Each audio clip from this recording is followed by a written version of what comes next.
आइए शुरू करते हैं। स्पिरिचुअल इंटेलिजेंस, ये हमारा जो सीरीज़ है उसका पांचवा क्वेश्चन है। हमने सीरीज़ शुरू की थी 5 questions that drive your life करके, और उसमें हमने सबसे पहले सीखा आईक्यू के बारे में, इंटेलिजेंट क्वेश्चन के बारे में। उसके बाद हमने सीखा इमोशनल क्वेश्चन के बारे में। उसके बाद हमने सीखा एडवर्सिटी क्वेश्चन के बारे में। और उसके बाद हमने सीखा क्रिएटिविटी क्वेश्चन के बारे में। और आज का जो क्वेश्चन है स्पिरिचुअल क्वेश्चन, ये मेरा सबसे फेवरेट है, क्योंकि ये एक किसी व्यक्ति के अंदर की जो सुंदरता है उसे निखारता है पूरी तरह से। और अगर आप ये डेवलप करते हो, अगर बचपन से किसी में डेवलप हुआ है, तो उसकी पर्सनालिटी, उसका व्यक्तित्व जो है बहुत कैरिस्मेटिक आप कह सकते हो, मैग्नेटिक कह सकते हो, जिसके अंदर ऐसे गुण हो सकते हैं जिसे हम दैवी गुण भी कह सकते हैं। तो आइए एक कहानी से शुरू करते हैं। स्पिरिचुअल क्वेश्चन है, तो आज की कहानी भी हम माइथोलॉजी से लेंगे, तो आप बहुत अच्छी तरह से उसे रिलेट कर पाओगे। तो दोस्तों, रामायण के बारे में तो सबने सुना है। राम जी का जन्म हुआ था अयोध्या में, और राजा दशरथ के पुत्र थे। जन्म होने के बाद ही उन्होंने जैसे जैसे बड़े होते गए, उन्होंने अपने अंदर ऐसी ऐसी क्वालिटीज़ दिखाई कि सब देखते रह गए कि ये कोई साधारण मनुष्य नहीं है जो धरती पे अवतरित हुए हैं। इन्होंने इनके अंदर बहुत सी ऐसी क्वालिटियां हैं जो साधारण मनुष्य के अंदर नहीं देखी गई। और उसे पहचानने वाले सबसे पहले थे उनके जो राजगुरु थे, विश्वामित्र। गुरु विश्वामित्र उस समय के सबसे बड़े गुरुओं में से माने जाते थे। तो विश्वामित्र ने उनका जो कौशल था, उनकी कुशलता था, उन्हें पहचाना। और उन्होंने डिसाइड किया कि न सिर्फ राम बट बाकी चारों भाइयों को भी मैं अपनी तरफ से सारी विद्याएं दूंगा। लेकिन राम जी को उन्होंने अपना सारा ज्ञान जो था वो राम जी को दिया। ये ज्ञान इतना महत्वपूर्ण था कि इस ज्ञान की वजह से ना सिर्फ शास्त्र की विद्या, लेकिन शस्त्र विद्या भी राम जी को विश्वामित्र से मिली। और इस विद्याओं की वजह से आपने पूरी रामायण की कहानी सुनी रहेगी कि तरह तरह के राक्षसों का उन्होंने संहार किया। और अंत में जो राम और रावण का युद्ध हुआ लंका में, उसमें रावण की हार हुई। तो दोस्तों, ये जो उनके अंदर की शक्तियाँ थी, उनके अंदर के जो कौशल थे, उन्हें पहचानने का सही समय पे काम किया था विश्वामित्र जी ने। वैसे ही था रावण के बारे में भी। रावण भी बहुत ज्ञानी व्यक्ति था। रावण के पास भी बहुत सारी विद्याएं थी। उन्होंने तो शंकर भगवान को, शिव जी को प्रसन्न किया था और उनसे वरदान लिए थे। सो वो भी काफ़ी ताकतवर थे, काफ़ी विद्यावान थे। लेकिन सबसे बड़ा फर्क जो था वो था उनका अहंकार। उन्होंने जो विद्याएं ग्रहण की थी, उन्होंने उस विद्याओं का सही इस्तेमाल नहीं किया। उन्होंने गलत कामों के लिए अपनी शक्तियों का, अपनी विद्या का गलत इस्तेमाल किया। और इस वजह से भी कह सकते हैं कि राम ने उनका वध किया, क्योंकि उन्होंने अपनी शक्तियों का गलत इस्तेमाल किया। तो दोस्तों, ये था एक एक एक पार्ट हम कह सकते हैं जिसमें आप कहोगे कि राम तो भगवान थे तो उनके अंदर देवी शक्तियाँ थी, लेकिन उस समय के लोगों को पता नहीं था कि वो भगवान थे। करेक्ट। तो वो जो पहचानने वाले थे उनके गुरु थे, क्योंकि गुरु की कॉन्शियस लेवल जो होता है, गुरु का कॉन्शियस लेवल वो बहुत ऊंचा रहता है। वो जब ईश्वर से कनेक्ट करते हैं या इस यूनिवर्स प्रकृति से कनेक्ट करते हैं, तो उनके पास इतनी अंदरूनी शक्ति आ जाती है कि वो किसी को भी देख के पहचान सकते हैं कि इनके अंदर क्या क्या शक्तियाँ हैं। वैसा ही दूसरा जो रामायण का इंसिडेंट है, जब राम वन में सीता की खोज के लिए निकलते हैं, उनको पूरी वानर सेना मिलती है और सुग्रीव पूरी सेना के साथ उनको सपोर्ट करता है। और तब जब ढूंढते ढूंढते ढूंढते सीता जी को ढूंढते वो रामेश्वर तक पहुंच जाते हैं। रामेश्वर जो अपने साउथ में जगह है जहां रामेश्वरम का मंदिर भी बनाया गया है अभी, तो वहां पे पहुंच गए और वहां देखा कि बहुत बड़ा समुद्र है और ये पता चल गया था कि सीता जी समुद्र के उस पार लंका में है और अभी वहां पहुंचने का कोई भी साधन नहीं था, कोई भी ऐसा उपाय उनको सूझ नहीं रहा था। तब जो सुग्रीव के मंत्री थे जामवन जी बहुत ज्ञानी भी थे और काफ़ी वृद्ध थे। तो उनको सब वानर सेना का ज्ञान था कि किसमें कितनी शक्तियां हैं। तब उन्होंने हनुमान जी के पास जाके हनुमान जी के अंदर की शक्तियों को जगाया।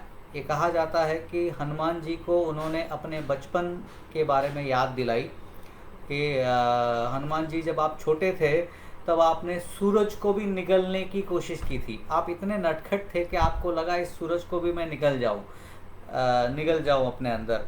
और तब सारे देवता डर गए कि इनमें इतनी शक्ति है कि ये कर सकते हैं ऐसा। इसलिए वो टाइम पे सारे जो देवता थे जैसे इंद्रदेव, वायुदेव, जल देवता, फिर अग्नि देवता, ये सारे देवों ने उन्हें रोका। और तब जब हनुमान जी के पिताजी थे उन्होंने बोला कि नहीं, अगर आप रोक रहे हो तो आपको कुछ आशीर्वाद देने होंगे।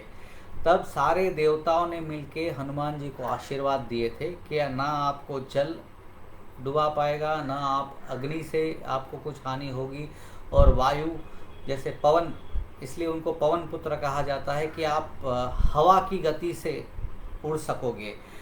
तो ये सारी शक्तियाँ उनके अंदर भरी पड़ी थी, लेकिन कहीं ना कहीं वो इन शक्तियों को भूल गए थे। इनफैक्ट ब्रह्मा जी ने उन्हें ये भुला दिया था, क्योंकि जब ये शक्तियाँ उनके पास बचपन में आ गई तो थोड़ी नटखटपन और शुरू हो गया था। तो ब्रह्मा जी ने कहा कि आप अभी ये शक्तियाँ भूल जाओ, आपको सही समय पे ये याद दिलाई जाएगी। और तब जामवन जी ने जब ये याद दिलाई, तब हनुमान जी को जैसे एक बड़ी नींद में से जागते हैं वैसे उनको अपनी शक्तियाँ याद आई और पूरा समंदर लांघ के सीता जी के पास पहुंच गए।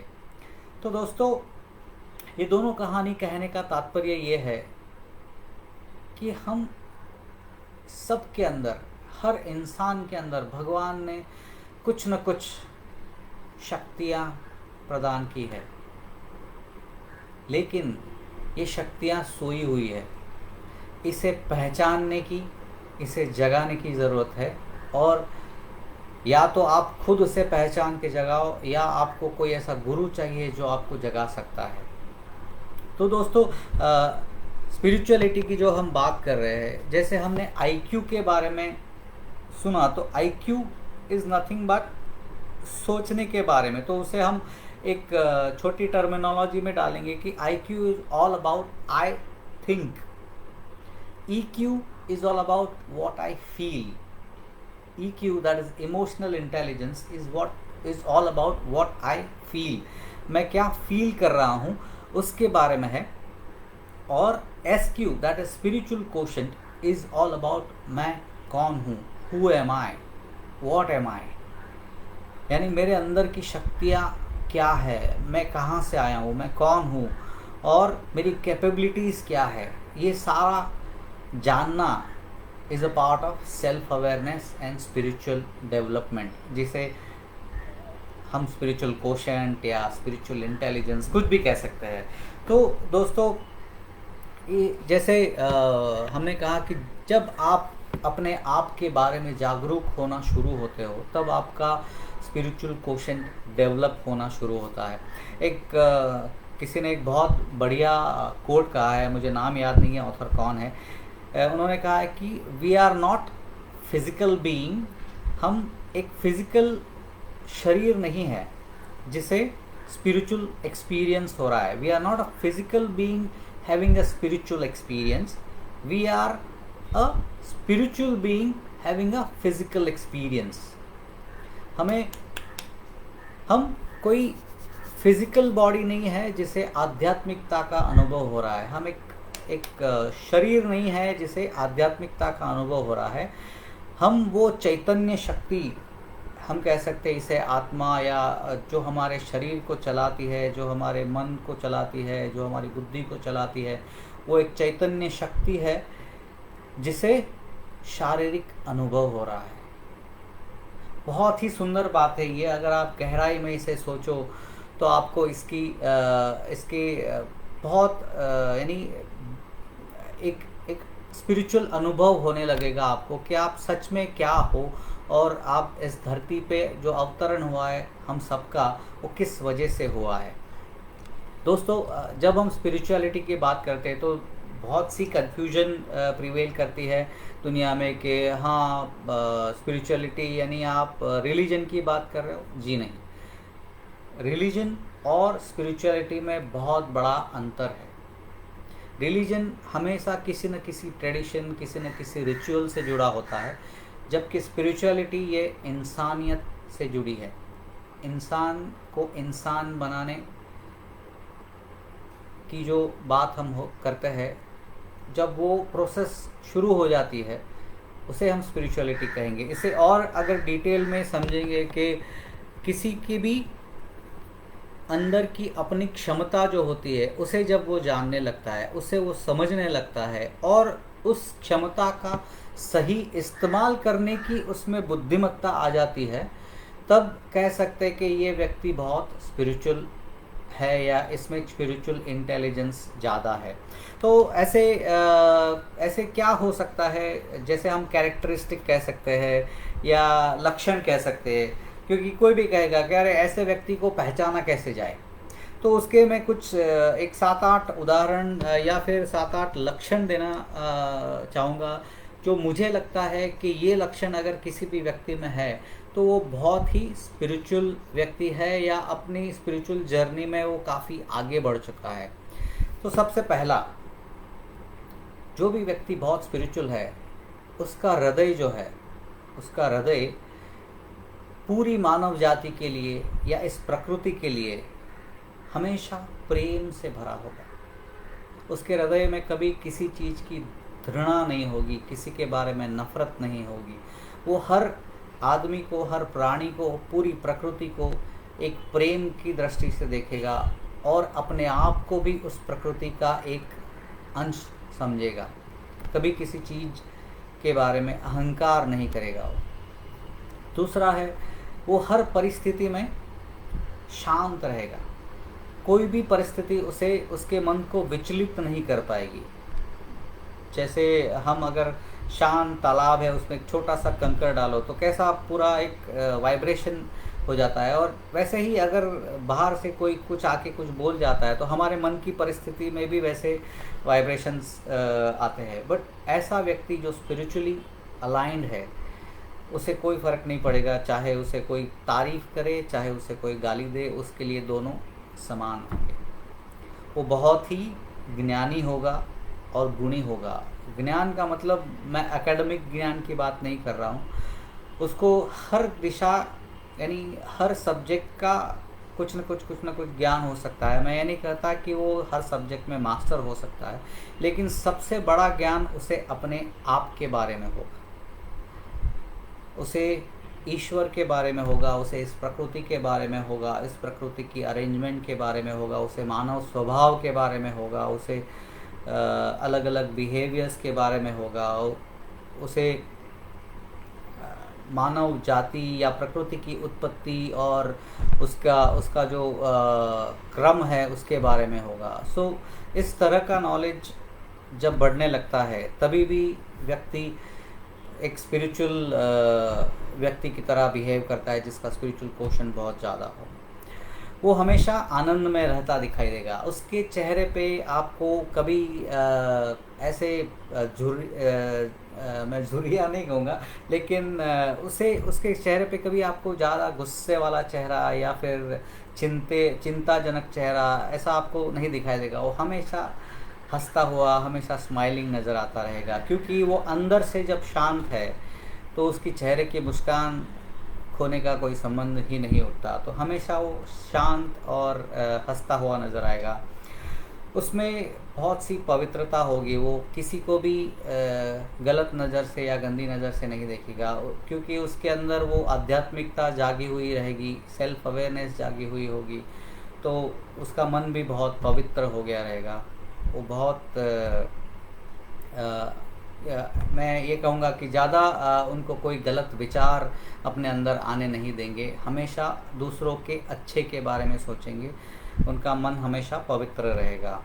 वो अपनी शक्तियों का प्रयोग अपने बचाव और दूसरों के बचाव के लिए करेंगे, कभी भी उसका दुरुपयोग नहीं करेंगे। दोस्तों, शक्तियाँ उनके अंदर भी होगी, ज़रूरत पड़े तो वो लड़ भी जाएंगे, लेकिन उसका गलत इस्तेमाल कभी नहीं करेंगे। और वो हमेशा निस्वार्थ सेवा भाव में अपने आप को बिज़ी रखने में पसंद करेंगे। तो ये अगर 6-7 गुण आप किसी में देखते हो तो उसे आप स्पिरिचुअली अलाइंड व्यक्ति, स्पिरिचुअली इंटेलिजेंट व्यक्ति कह सकते हो, या कह सकते हो कि इसका स्पिरिचुअल क्वोशेंट बहुत ज़्यादा है।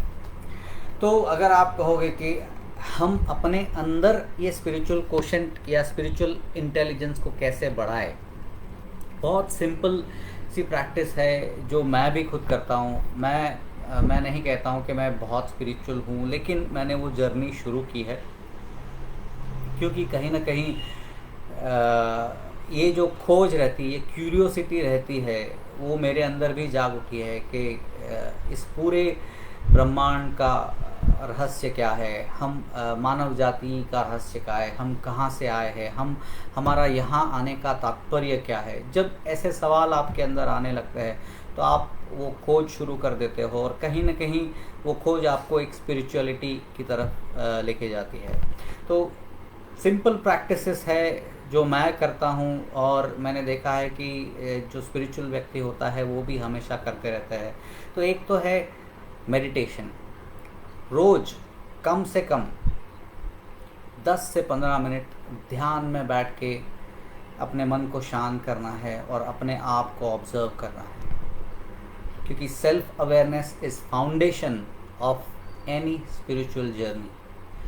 जब हम अपने आप के बारे में अवेयर होंगे कि हम क्या है, हमारे अंदर की शक्तियाँ क्या है, हमारे अंदर के गुण क्या है, हम कुछ करते हैं तो क्यों करते हैं, हमें कुछ इमोशंस आते हैं तो क्यों आते हैं, ये सारा जब हम अपने आप के बारे में ज़्यादा अवेयर होने लगेंगे तो आप खुद अपने आप को एक स्पिरिचुअल बीइंग की तरह देखने लगोगे। तो मेडिटेशन ये आपको इस तरफ लेके जाने में बहुत बहुत हेल्प करेगा, सेल्फ अवेयरनेस बढ़ाने में बहुत हेल्प करेगा।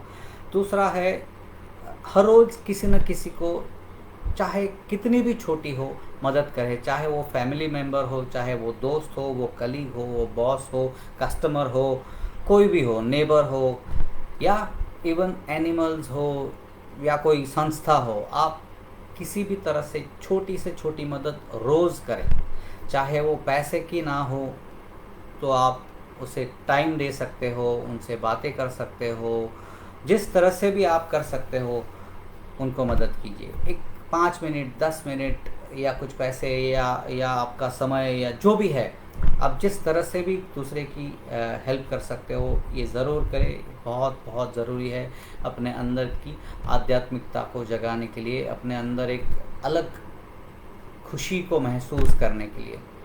Number 3, practice gratitude. हमने इनफैक्ट कोरोना पीरियड में तो ये सब लोगों ने सीखा है जो आज इस वीडियो को सुन रहे हैं, यानी हमें शुक्रगुजार होना चाहिए कि हम ज़िंदा है, हमारी सांसें अभी भी चल रही है। ऐसे बहुत से इंसिडेंसेस हमने देखे, और बहुत से ऐसे, चाहे वो रिश्तेदार हो, दोस्त हो, या कोई जानकार हो, जो इस धरती से सिधार गए, और हम अभी भी यहाँ पे है। तो हमारा सबसे पहला इंटेंशन होना चाहिए इस ईश्वर के लिए, इस प्रकृति की तरफ शुक्रगुजार होने का। जब हम ग्रेटफुल महसूस करते हैं हमारे पास जो भी है, सबसे पहले तो हमारी सांसें चल रही है, इसी वजह से हम ग्रेटफुल होना चाहिए। उसके बाद हमारे पास जो भी धन दौलत, घर परिवार जो भी है, उस सब के लिए हमें ग्रेटफुल महसूस करना है। और जब वो हम महसूस करने लगेंगे तो हमारा जो अटेंशन है कि हमारे पास ये नहीं है, वो नहीं है, वो सब हट जाएगा और हमारे पास जो है उसके लिए हम आनंद महसूस करेंगे। चौथा है एटीट्यूड ऑफ फॉरगिवनेस।